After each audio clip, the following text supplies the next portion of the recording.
नबी आबाद एक छोटा सा गांव जहां दिन में तो सब कुछ सामान्य लगता था, लेकिन रात के सन्नाटे में कुछ ऐसा छुपा था जो किसी को दिखाई नहीं देता था, पर हर कोई उसे महसूस करता था। यह गांव अपनी शांति के लिए जाना जाता था, लेकिन हर शांति के पीछे एक गहरी चीख छुपी होती है, और नबी आबाद की चीख एक पुरानी घंटी में बंद थी। गांव के बीचों बीच एक टूटी फूटी हवेली खड़ी थी, जहां कोई नहीं जाता था। लोगों का कहना था कि वहां हर रात 12 बजे एक पुरानी पीतल की घंटी खुद बजती है, बिना किसी के छुए। जब भी वो घंटी बजती, किसी न किसी घर से कोई इंसान गायब हो जाता। गांव वालों ने उस हवेली को शापित हवेली कहना शुरू कर दिया था। बच्चों को वहां जाने से मना किया जाता था, लेकिन डर और जिज्ञासा का मेल अक्सर इंसान को जोखिम उठाने पर मजबूर कर देता है। एक दिन गांव में एक लड़का आया। नाम था जान इब्राहिम। उम्र करीब 15 साल, आंखों में अलग ही चमक। वो शहर से गांव आया था गर्मी की छुट्टियों में, लेकिन उसे गांव की कहानियों से कुछ ज्यादा ही लगाव था। जब जान को हवेली की कहानी पता चली तो उसके अंदर एक तूफान सा उठ गया। उसे डर नहीं लगा, बल्कि उसे सच्चाई जानने की जिद हो गई। उस रात जान ने तय किया कि वो अकेले हवेली जाएगा और पता लगाएगा कि ये घंटी सच में बजती है या ये सब सिर्फ लोगों की कल्पना है। रात के 11:45 पर वो चुपचाप घर से निकला, मोबाइल की टॉर्च ऑन की और सीधा हवेली की ओर बढ़ गया। रास्ते में पेड़, झाड़ियां और दूर से आती सियारों की आवाजें उसके हौसले को डगमगाने लगी, लेकिन जान रुका नहीं। हवेली के पास पहुंचते ही हवा एकदम ठंडी हो गई। दरवाजे की चरमराहट ने उसके रोंगटे खड़े कर दिए। उसने हिम्मत करके दरवाजा खोला।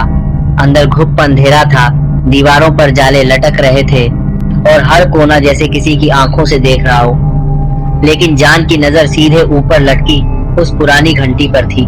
वह धीरे धीरे सीढ़ियों से ऊपर चढ़ा और उस घंटी के नीचे जाकर खड़ा हो गया।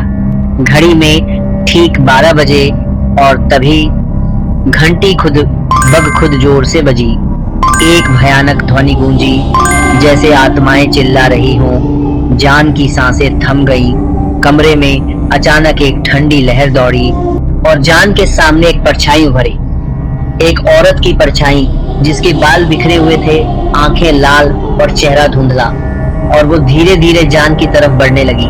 जान पीछे हटना चाहता था, लेकिन उसके पैर जम चुके थे। उसकी आंखें उस परछाई की आंखों से मिल गईं, और उसी पल उसके दिमाग में एक पुरानी कहानी कौंधी। गांव की सबसे बुजुर्ग दादी कहा करती थी कि हवेली की मालकिन कभी गांव की सबसे सुंदर और समझदार औरत थी, लेकिन एक दिन गांव वालों ने उसे डायन समझकर जिंदा जला दिया था। तभी से उसकी आत्मा उस घंटी से बंधी हुई है। वो आत्मा जान के बहुत करीब आ गई थी, लेकिन तभी जान ने कुछ ऐसा किया जो किसी ने नहीं किया था। उसने घंटी को दोबारा जोर से बजाया और चीख कर कहा, मैं जानता हूँ तुम निर्दोष थी, तुम्हें इंसाफ चाहिए। आत्मा कुछ पल के लिए रुकी और हवा में एक हल्की सी गर्माहट फैल गई। वह परछाई जैसे शांत होने लगी।